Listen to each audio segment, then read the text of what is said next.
Ναι, για παγίδα. Μπαμπά. Έλα, κολλίτσι μου. Αν τύχουμε το σαμπουάν της Μπάρμπι, δεν τι πρέπει να πιούμε. Ω, τι θα πιω το σαμπουάν. Ναι. Μην το τύχω καλό είναι. Μπαμπά. Ναι. Κίτρινο, κόκκινο ή μπλε. Μπλε, αφού είμαι αγόρι, μπλε.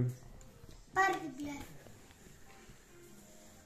Μαμά, κίτρινο ή κόκκινο. Κίτρινο. Δική σου. Μένω με το κόκκινο. Ελάτε όλοι. Ξανά από την αρχή. Ποιος παίζει πρώτος? Εγώ. Γιατί εγώ το σκέφτομαι. Εντάξει, όποιος σκέφτεται παίζει. Όχι, το κάνω λάθος.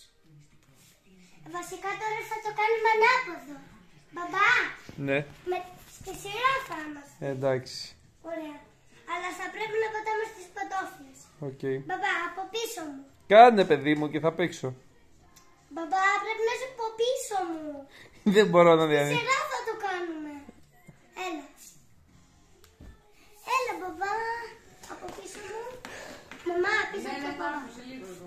Μπαμπά. Παίζω μόνο μου. Όχι, να Έλα, παίξω. να είμαι και εγώ πίσω τον μπαμπά. Εντάξει.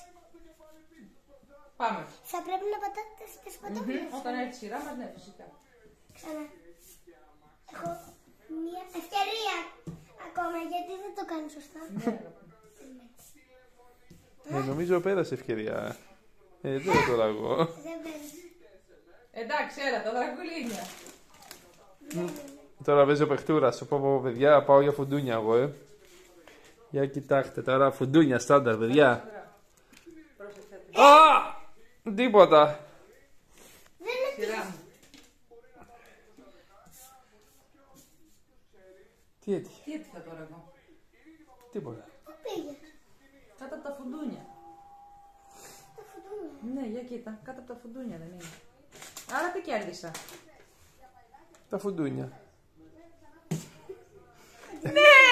Είναι κοντινό. Έτσι πάει. Έλα, παίξε εσύ. Όχι τη χειρούλα. Σαν από την αρχή. Εγώ γιατί είμαι τόσο άτυχος.